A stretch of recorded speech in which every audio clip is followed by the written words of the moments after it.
el presidente Duque nos endeudó. Ese fue el papá de la deuda de Colombia. Se está pagando a través de altas tarifas en general en toda Colombia parte de esas grandes pérdidas que ocasionó, en mi opinión, la corrupción, porque los tornillos mal puestos de menor calidad, el cemento de menor calidad, las varillas de menor calidad. Pero en aquel entonces muchas se levantaron al estudiar ese código minero diciendo que iba a pasar una catástrofe contra el pequeño minero, el minero artesanal que se llamaba en aquellas entonces, porque se privilegiaba la titulación a grandes empresas mineras, al gran capital minero. Allá viven muy ricos, con muchas cosas, carros, viajan en avión todos los días y le arrojan a la atmósfera venenos. Esos venenos terminan aquí produciendo unos desastres que no son naturales, son culpa de ellos, pero nos toca pagarlos a nosotros. Y ahí la injusticia. Y a mí que me ha tocado ya mirar todos esos documentos, yo tengo que decirles, la plata de la salud se la roban. Se la roban. Es uno de los robos más grandes que hay en el país. Y todavía usted ve unas congresistas por ahí, unos congresistas diciendo, oye, ¿y por qué no le mete más a la plata a las EPS? Pues hermanos, porque se quiebra el Estado. Entonces quiebran la salud y encima quiebran el Estado y entonces ¿qué va a quedar esta sociedad? Y encima decidió para frenar el COVID, dijo él, hacer un préstamo con el Fondo Monetario Internacional a 3 años, los años del gobierno de Petro.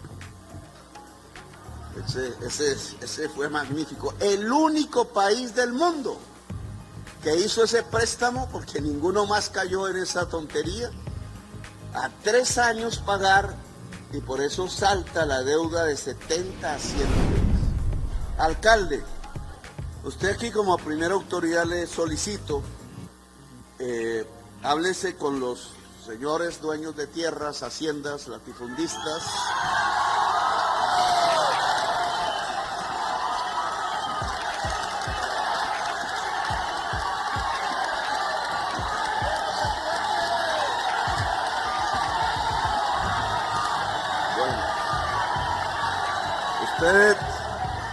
Ustedes todos los conocen mejor que yo no conozco ninguno, entonces les hablan, no para que nos engañen, ojo, a precio comercial y tierra fértil, ojo,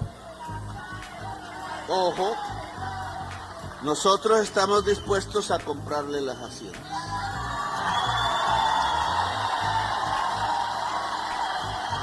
Usted díganos, y ustedes, la coordinadora campesina que se pueda construir en Caucasia, una reunión de juntas de acción comunal campesinas,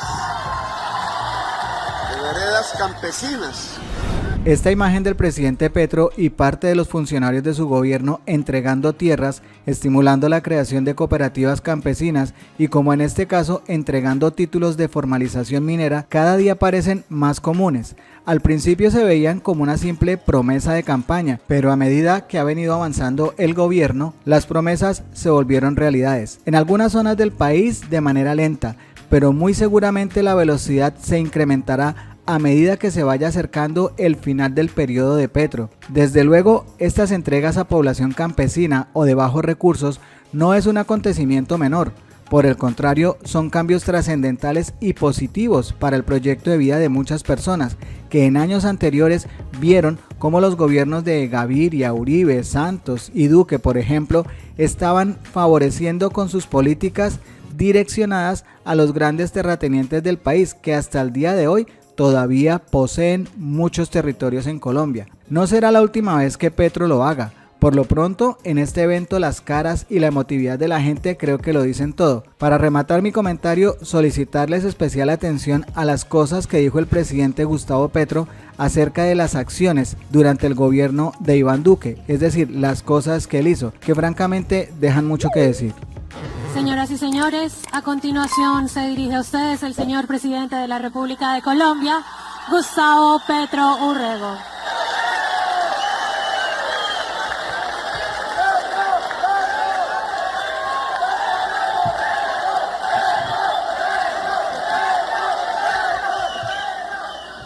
Gracias, un saludo especial a la comunidad caucasiana, a las lideresas y líderes mineros, sociales, campesinos, campesinas, presidentes de juntas de acción comunal, educadores, defensores del medio ambiente, víctimas del conflicto armado, representantes de las etnias indígenas, negras y afrocolombianas, así como a las personas con diversidad funcional en situación de discapacidad, señoras y señores beneficiarios y voceros de los diferentes ejes temáticos que aquí hablaron, alcalde del municipio de Caucasia, Joan Oderis Montes Cortés y su familia, directora, ministra, ministros y funcionarios del Gobierno Nacional, congresistas de la República, mandos regionales de las fuerzas militares y de la Policía Nacional,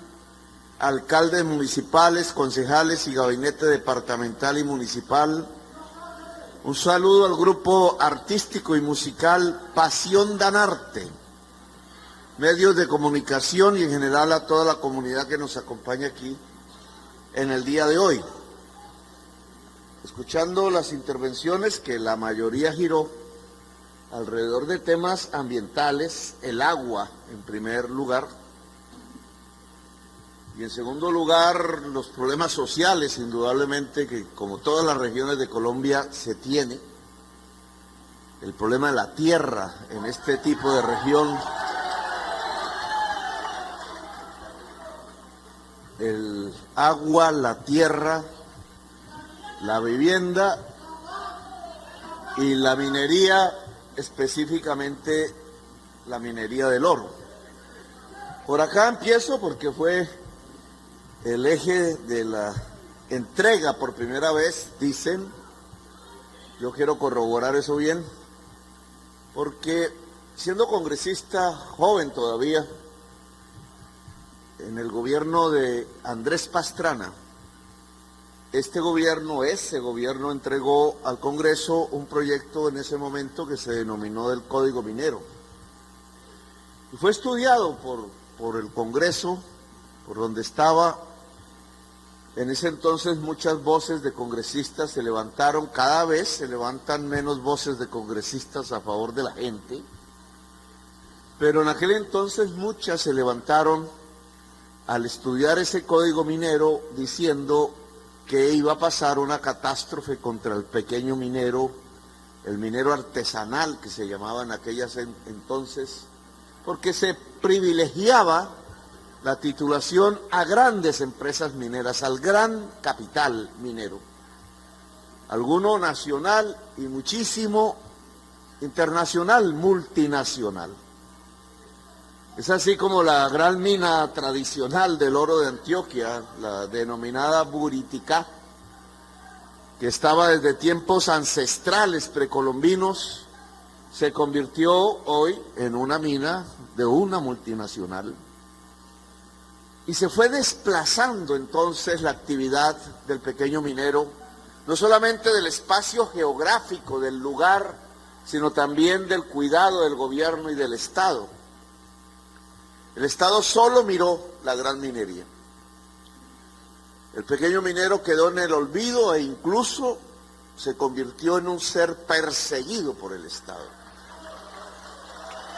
Se confundió a partir de esa ley, porque fue aprobada como tal y es el actual Código Minero, se convirtió el pequeño minero en un criminal, así fue perseguido. Se le bautizó con el nombre de ilegal y poco a poco la ilegalidad misma fue tomando dominio sobre una actividad que fue incluso ancestral de antes de los españoles. Nosotros queremos transformar eso. Sea el resultado hoy del Código Minero de Andrés Pastrana, no es que nos hayamos vuelto ricos a través de la minería, La mina más grande del mundo casi, y de Colombia indudablemente, es la mina del Cerrejón, que es del carbón, una mina a cielo abierto, algunos de ustedes la conocerán. En esa región del Caribe, Cesar, Guajira, sí, miles de trabajadores aún están allí laborando, sacando carbón para la exportación, pero lo que uno encuentra en los alrededores, en la Guajira, es gente con sed, es miles de niños que han muerto, de acuerdo a las estadísticas oficiales de desnutrición, dicen, pero es por la mala calidad del agua, miles y miles de niños. Y entonces uno se pregunta cómo una riqueza que ha dado miles y miles de millones de dólares en regalías, en impuestos, en divisas a Colombia, exportar carbón, tiene al lado miles y miles de niños que se mueren de sed. Se sacrificó el agua por el carbón. Los gobiernos decidieron que era más importante el carbón que el agua. Y aún hoy luchamos contra eso. Creo que tendré alguna reunión con los dueños de esa mina en algún momento. Ya varias de esas minas se han cerrado porque el mundo cada vez demanda menos carbón, se exporta menos y cada vez deja de ser un negocio. ¿Cómo articular la minería con la naturaleza, con el agua? He ahí uno de los problemas que Colombia no ha resuelto. Y esa falta de resolución tiene, y se ve, por ejemplo, en estas regiones alrededor del río Cauca. Hay un problema aguas abajo, hay un problema aguas arriba, y el agua no debería ser un problema. En realidad el agua y el río no tienen la culpa, sino la manera como se utiliza por el ser humano. Aguas arriba hay un peligro indudable, un riesgo le llaman. Se llama Hidroituango. He estado como presidente leyendo y oyendo y mirando el problema que se ha generado alrededor de Hidroituango, el desastre, que más que financiero que lo es, esas pérdidas se están pagando a partir de altas tarifas en la costa caribe de Colombia. Se está pagando a través de altas tarifas en general en toda Colombia. Parte de esas grandes pérdidas que ocasionó, en mi opinión, la corrupción, porque los tornillos mal puestos de menor calidad, el cemento de menor calidad, las varillas de menor calidad, pues trajeron el cierre, la rapidez para ganar más plata, la codicia se llama eso, el afán por ganar, pues llevó a una serie de decisiones muy equivocadas en la ingeniería que terminaron en lo que se llama el desastre de Hidroituango. Pero el mayor peligro no es simplemente el financiero, que indudablemente recae sobre el bolsillo de la gente de Colombia. No lo ha asumido quienes fueron responsables de ese desastre.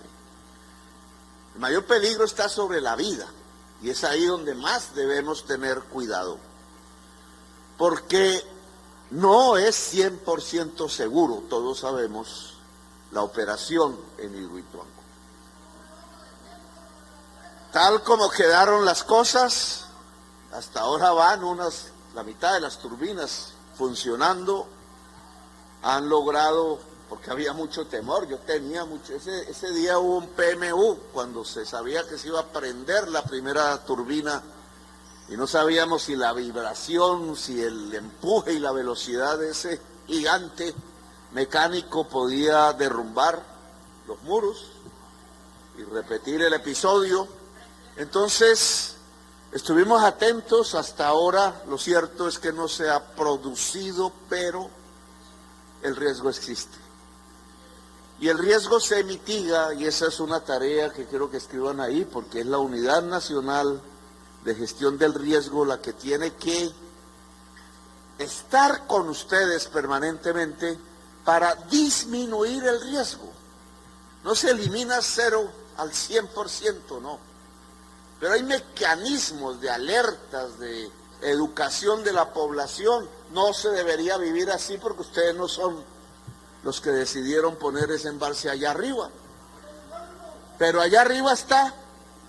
Y por tanto, lo que nosotros tenemos que hacer es estar listos para que cualquier episodio que pueda producirse, sobre todo de tipo sísmico, porque una falla, ¿cómo se llama eso?, tectónica o geológica, los ingenieros dividen eso, pasa por allí cerca y eso es lo que produce el mayor riesgo.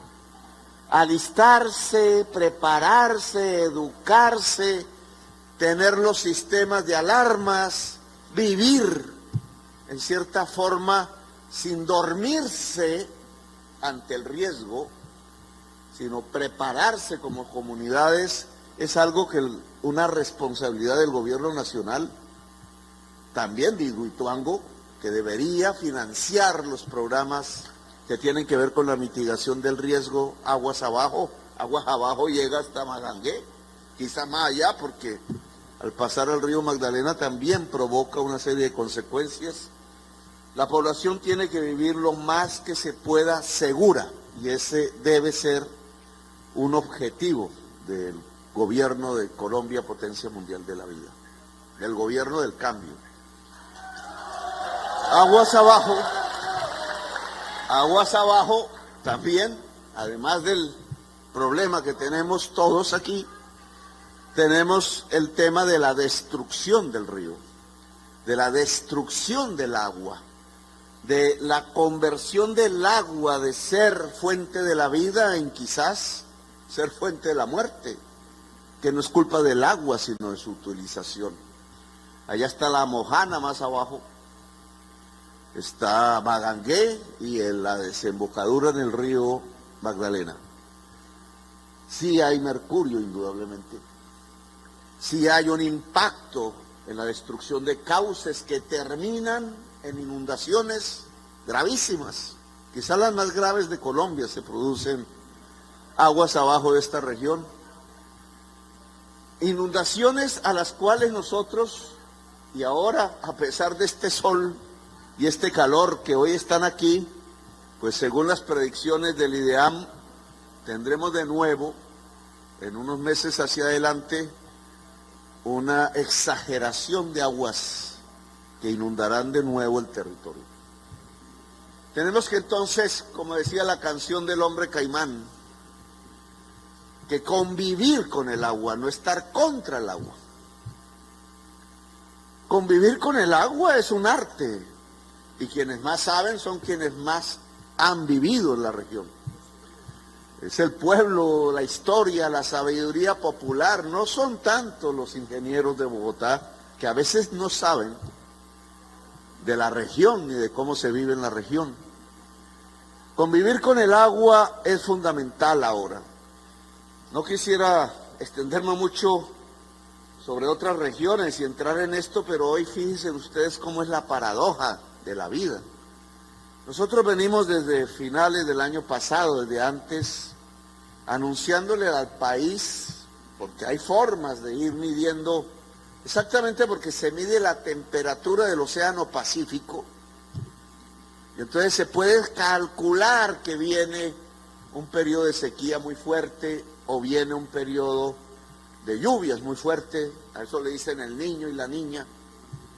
Depende de la temperatura del Océano Pacífico, es medible, pero con un fenómeno producido por el capitalismo mundial, la codicia le llamo yo, que es la crisis climática, esto se ha agravado. Y el problema es que cada vez se agrava más, hasta que deje de emitirse gases de efecto invernadero que provienen del petróleo y del carbón. Y no somos nosotros los que estamos emitiendo. Nosotros padecemos, fíjense ustedes, la inmensa injusticia social que hay hoy en la humanidad, porque eso se emite en China, se emite en Estados Unidos, se emite en la Europa, Allá viven muy ricos, con muchas cosas, carros, viajan en avión todos los días y le arrojan a la atmósfera venenos. Esos venenos terminan aquí produciendo unos desastres que no son naturales, son culpa de ellos, pero nos toca pagarlos a nosotros. Y ahí la injusticia. Y el mundo todavía no se ha puesto de acuerdo en cómo corregir. Corregir significa apagar esas chimeneas que hay en el norte. Para eso se necesita una humanidad unida prácticamente, nosotros parte de ella. Pero fíjense en la paradoja de este momento mismo, en que estamos en sequía, sin agua, que el peligro mayor no es solo que no llueven en los días que debería estar lloviendo, abril aguas mil, decían nuestras abuelas, miren, sino en la temperatura que cada vez será más fuerte. Bogotá hoy no se diferencia mucho de Caucasia. Si uno va allá y tiene unos embalses que eran enormes, de agua que traían era de los llanos, de la parte del páramo que cae ya, mira ya hacia los llanos y que pertenece a la Orinoquía. Trasvasaron el agua para hacer grandes urbanizaciones, una ciudad ya de 8 y con la sabana de Bogotá 9 millones de habitantes, donde su propio río, el río Bogotá, y los ríos que hay por ahí, no dan para tanta gente. Por eso metieron el agua de la Orinoquía hacia Bogotá en el embalse Chingaza, y ese es el que se está secando. Bueno, todos se están secando. Y ahora, ¿cómo se resuelve si no llueve el que 8 o 9 millones de personas puedan tomar agua? Ya no digo bañarse, porque ya el alcalde dijo que cómo era. No voy a criticar ni a... Obviamente no hay que lavar los carros ni nada de eso, pero digamos, estamos ante un problema fundamental, porque 8 o 9 millones no se puede llevar el agua en carro tanque. ¿De dónde se lleva el agua que Bogotá consumiría si ya no tiene sus embalses? Se compra en las tiendas, etcétera, pero estamos ante un problema grave. Salimos de un problema para entrar en otro, pero indudablemente en el corazón de Colombia precisamente, en donde más riqueza se produce, en donde la gente pues vive con cierta comodidad, alguna parte, la mayoría, también hay pobreza, donde se han hecho negocios enormes construyendo edificios y casas, y diciendo que ese es el desarrollo, ocupar el territorio, incluso tapando el agua. ¿Quién se toma un vaso de agua del río Bogotá? Creo que ahí queda uno de una vez paralizado. Y entonces, ¿quién ensució el río Bogotá? ¿Por qué la inversión para limpiar el río Bogotá nunca se ha producido? En cambio, sí, la gran troncal de buses, etcétera.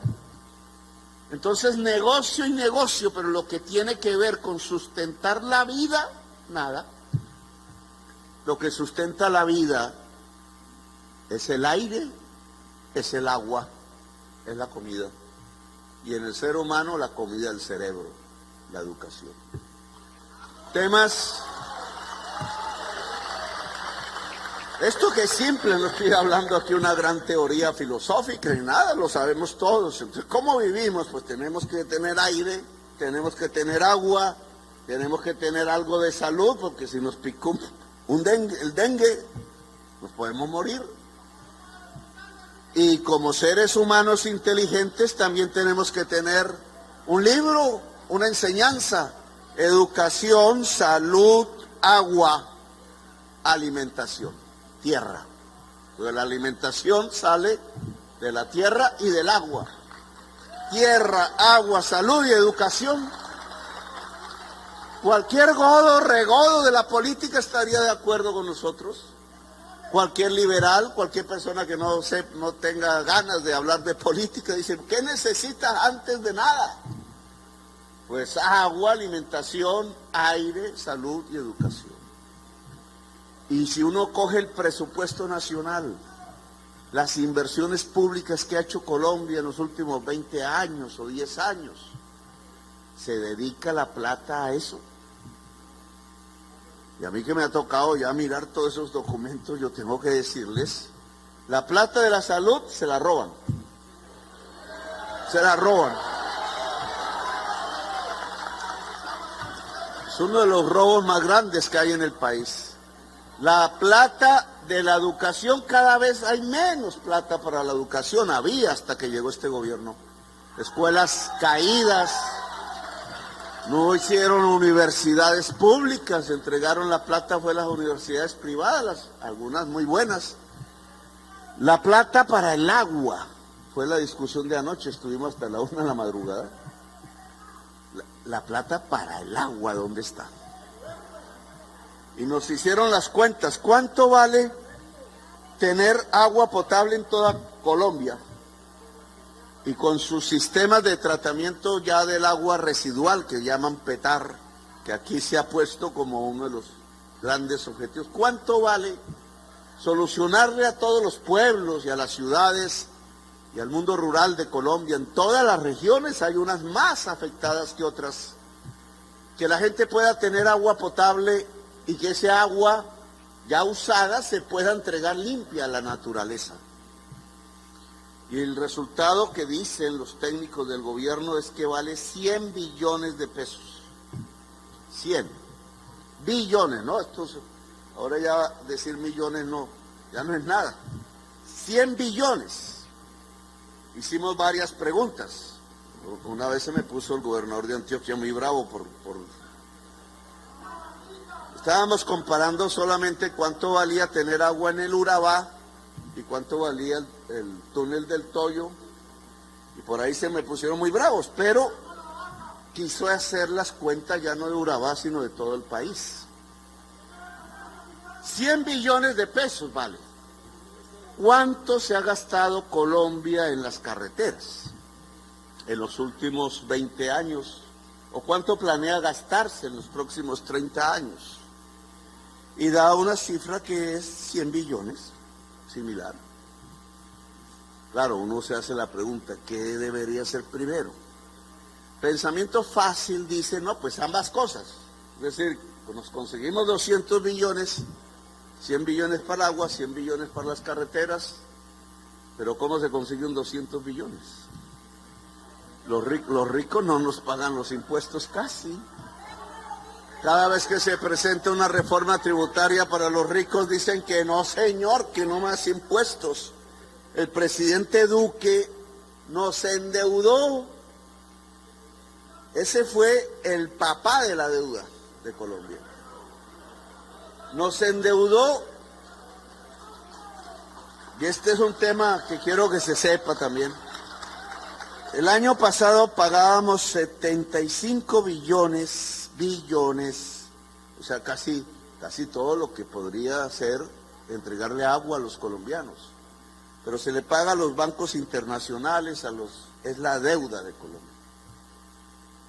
Y este año tenemos que pagar 100. Es decir, 25 billones. De un año al otro se nos sube el pago de la deuda porque el señor Duque, para frenar el COVID, que no lo frenó, decidió endeudar el país. Yo ahí como parlamentario decía, pero eso me pegaban en la prensa, me barrían conmigo para aquí y para allá. Porque decía que hiciéramos lo mismo que Estados Unidos. ¿Cómo hizo Estados Unidos para afrontar la pandemia? Emitió el dinero. Claro, eso no es que sea bueno per se, pero era la emergencia. Cuando viene una emergencia de esas, pues hay que usar medidas de emergencia. Y aquí por ser, a eso le llaman fundamentalistas, una creencia económica regoda, que piensa que emitir un billete para gastos en la gente es un pecado mortal, pero en cambio sí los emiten por montones cuando se le entrega a los banqueros de Colombia. Y entonces decidieron no emitir en un momento tan crítico donde todos estábamos fregados. Yo me enfermé 2 veces. Todos pasamos y muchos pues no sobrevivieron, no están aquí. Todo ese dolor no se les ocurrió emitir, sino endeudar a toda Colombia. Entonces, como no se podía salir de la casa, no subir las tarifas. Y uno dice que bien, pero ese no subir las tarifas la volvieron una deuda a los usuarios que ahora estamos pagando en las altas tarifas de energía eléctrica. Decidieron no subir la gasolina, se importaba caro, se vendía pues al precio sin subirla porque el precio del petróleo subió y esa bobadita en 2 años nos dejó 80 billones de pesos de deuda. Casi lo que cuesta arreglar todo el problema de agua potable para subsidiarle en realidad, sobre todo a los dueños de camionetas de 4 puertas, la gasolina. Es como poner al pueblo colombiano todo, la mayoría sin carro, de pronto alguna moto por ahí medio vetusta, ponerle a subsidiarle la gasolina a la clase más pudiente del país. Y esa deuda son 80 billones de pesos y se están pagando esa ahora. Y encima decidió para frenar el COVID, dijo él, hacer un préstamo con el Fondo Monetario Internacional a 3 años, los años del gobierno de Petro. Ese fue magnífico. El único país del mundo que hizo ese préstamo, porque ninguno más cayó en esa tontería, a 3 años pagar, y por eso salta la deuda de 70 a 100 billones. Y todavía usted ve unas congresistas por ahí, unos congresistas diciendo, oye, ¿y por qué no le mete más a la plata a las EPS? Pues hermanos, porque se quiebra el Estado. Entonces quiebran la salud y encima quiebran el Estado, y entonces ¿qué va a quedar esta sociedad? No es que sea muy bueno el Estado, pero si no hay nada, y entonces la policía, y entonces los sueldos de los jueces, y entonces los sueldos de los maestros y las maestras, y entonces las necesidades de la gente para estar enriqueciendo a unos dueños de EPS que ni siquiera viven en Colombia y se han llevado billones y billones de dólares.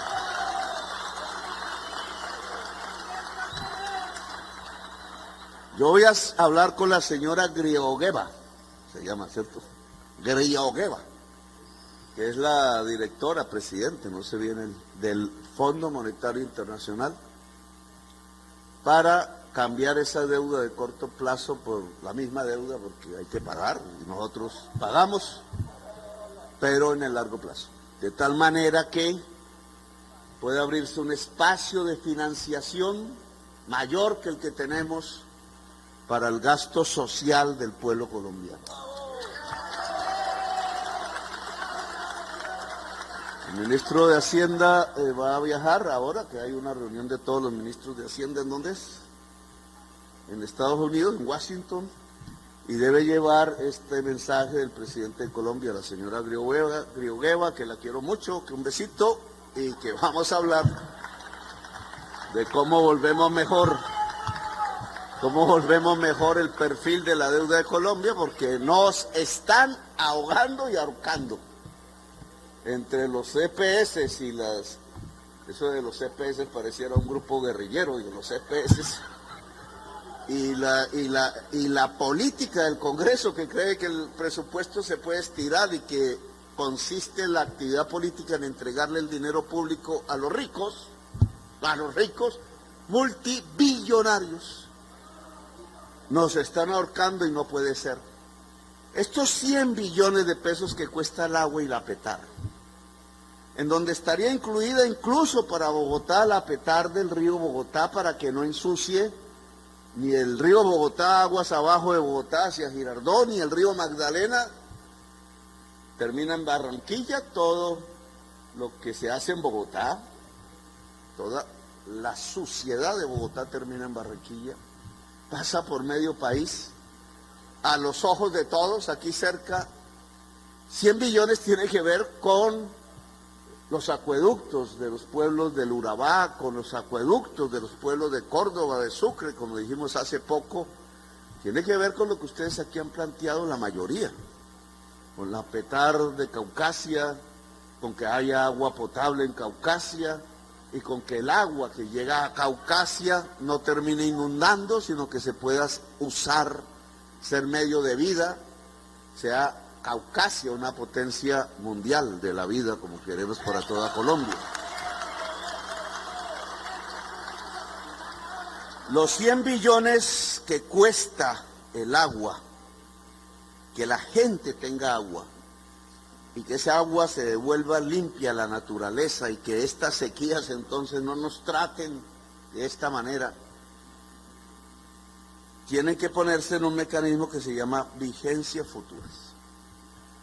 Y es el mensaje que he dado a mi gobierno, buscar la manera para que las inversiones públicas de aquí a 30 años que están comprometidas con carreteras concesionadas, que son negocios de la banca, que se pagan a partir del peaje y a partir de lo que entrega el Estado, se dan espacio para que la prioridad de la inversión en Colombia en los próximos 30 años, dada la crisis climática que ya todos estamos viendo que es de verdad y que cada vez va a ser peor,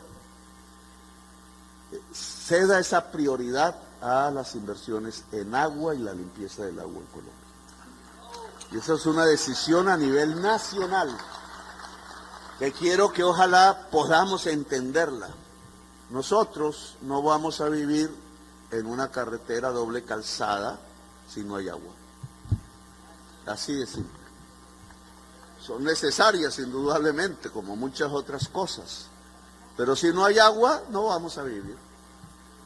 Como pasó con Venezuela viniendo para acá, ahora nos va a pasar a nosotros yéndonos para allá. No para Venezuela, sino para donde está el agua, los Estados Unidos de Norteamérica. Y yo la verdad no me quiero ir a vivir a los Estados Unidos de Norteamérica, no me llama la atención. Yo quiero vivir aquí y la mayoría creo que todos y todas queremos vivir aquí porque es un buen vividero, todos sabemos, pero no se puede vivir si no hay agua potable.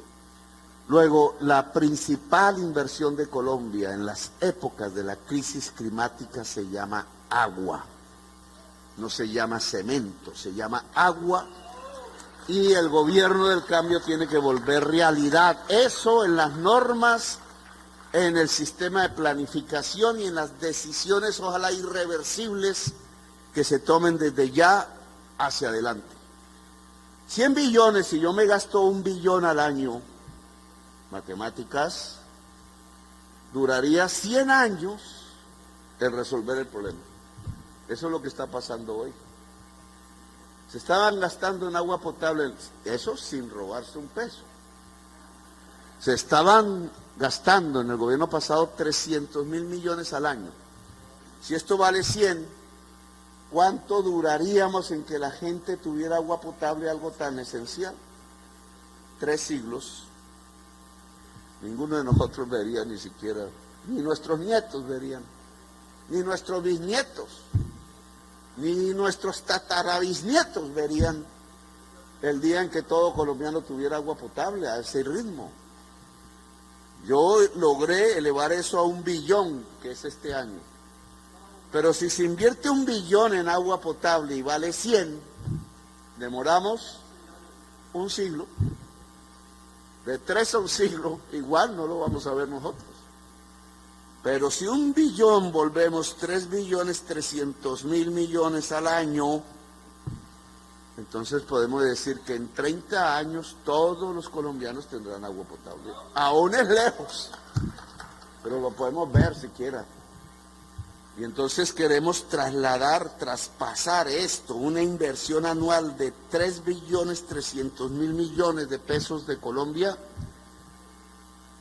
en el agua potable y en las PETAR para que el agua potable se entregue limpia a la naturaleza cada año hasta que el último colombiano que no tenga agua potable de calidad pueda tener agua potable. Se podría hacer un esfuerzo mayor, pero se necesita pueblo en las calles para lograrlo. Poder constituyente se llama. la decisión de un pueblo de constituir. Bueno, y me meto entonces a Caucasia y el oro y la minería, que era donde tenemos la tierra. Si tenemos agua, hay que cuidarla. Luego tenemos que hacer una transformación en la minería. La minería del oro específicamente, pero en general en toda la minería. Aquí vinimos, yo hablé, no sé, fue en Caucasia, precisamente en aquella época, hace un año, y propuse.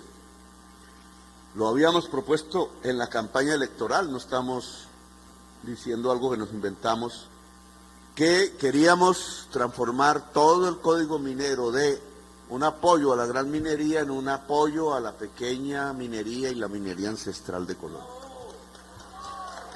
Eso significa en Antioquia, que tiene una tradición minera en varias de sus regiones, porque en otras no. Entonces le dijimos a la gente de Jericó al sur, lugar muy bonito, le dijimos, el gobierno de Colombia no está, Susana, porque se excaven las montañas de Jericó para sacar cobre u otras vainas, sino que queremos proteger la producción agraria de Jericó. Y le dijimos a Santa Fe de Antioquia, que fue la capital de Antioquia, Santa Fe de Antioquia, le dijimos lo mismo. Ellos no quieren oro, quieren sembrar maíz. Nosotros apoyamos que siembren maíz. Y tenemos un problemón en Buriticá, que tenemos que ayudar a resolver, porque se está convirtiendo en un conflicto violento. Y aquí, entonces, en el nordeste, en el Bajo Cauca, en regiones tradicionalmente mineras, lo que queremos es darle la mano al pequeño minero. Bien, ahí vamos. Es necesario proteger al pequeño minero porque es ahí donde está la clave para proteger el agua. Y me explico, si el pequeño minero no va detrás de una draga, un dragón que llaman, rompiendo el río, el cauce y moviéndose permanentemente, porque el oro obviamente cada vez está más abajo, porque ya la población ha sacado el oro que está más arriba, ¿cierto?, del lodo, y entonces se necesita la máquina para hundirse cada vez más, pero la máquina se va moviendo, detrás va el minero. ¿Quién es el dueño de la máquina? ¿Cómo se produce esa relación económica entre el dueño de la máquina, que puede sacar más lodo, por tanto más oro, que el pequeño minero que va detrás recogiendo las migajas? Esa relación hay que cambiarla. Y esa relación tiene que ver con que el pequeño minero puede quedarse en un sitio y el Estado le diga, sí, te reconozco que te quedas en ese sitio y puedes tranquilamente ahí quedarte 40 años. Eso se llama el título. Es lo que acabamos de entregar.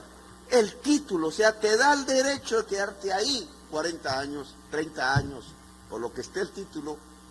Y si te vas a quedar ahí 30 años, 20 años, 40 años, incluso heredarle a quienes pues aprenden también del trabajo, del oficio, entonces se puede con el Estado empezar a hacer unas tecnologías que no dañen el agua.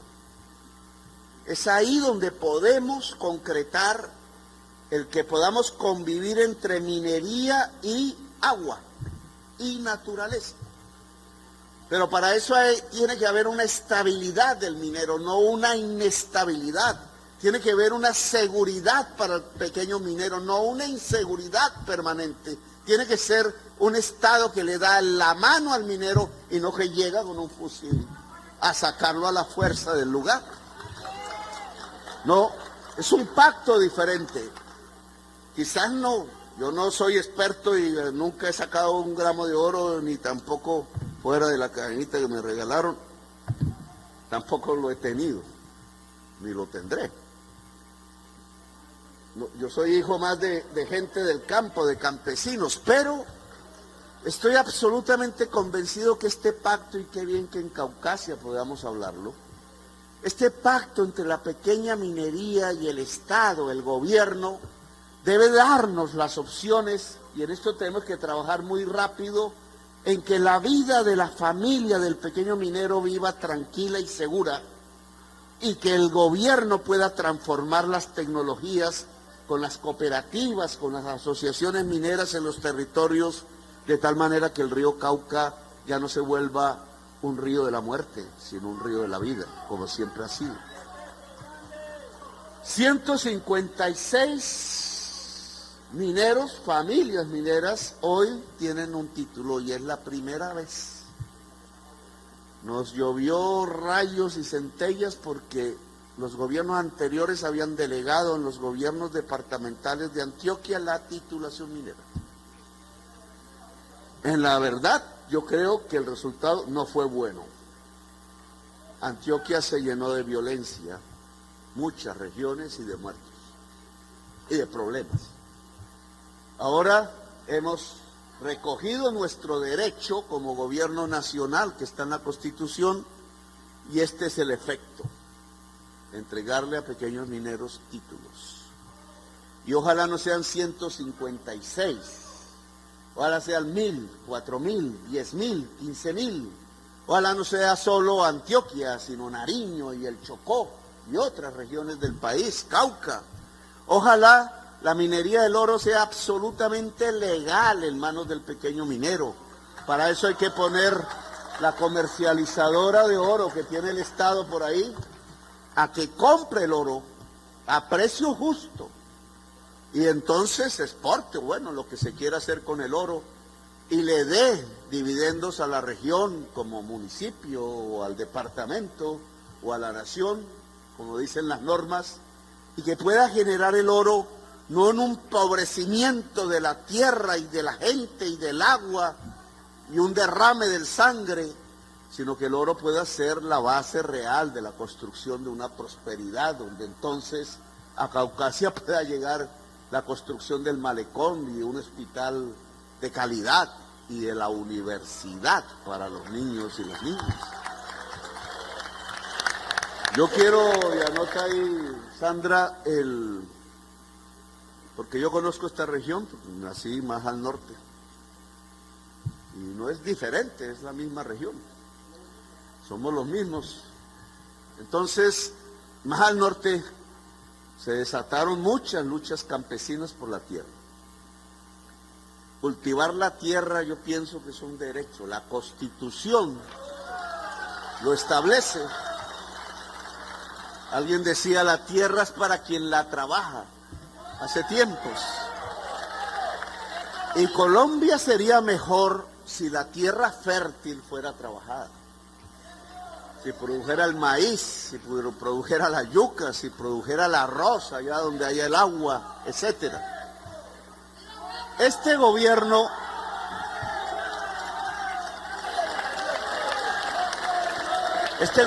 está comprometido en rescatar la agricultura de Colombia, olvidada también como el pequeño minero, y está comprometido en que se pueda industrializar en manos del propio productor campesino. Está comprometido con una reforma agraria. Yo le voy a pedir al alcalde, como autoridad, ¿dónde está el alcalde aquí? Joan, no es John, sino Joan. Joan Montes. Montes es un apellido por allá de Sucre, Ciénaga de Oro, ¿no? Bueno, Joan, sí. Ah, bueno, yo lo sabía. Pero usted viene a ser como primo mío. Usted es familia mío al Palacio, hace tiempo no lo veo. Entonces, alcalde, usted aquí como primera autoridad le solicito, háblese con los señores dueños de tierras, haciendas, latifundistas.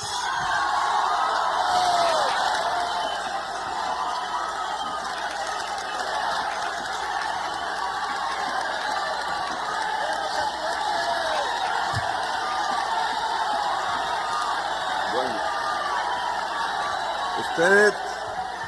ustedes todos los conocen mejor que yo no conozco ninguno, entonces les hablan. No para que nos engañen, ojo, a precio comercial y tierra fértil, ojo, nosotros estamos dispuestos a comprarle las haciendas.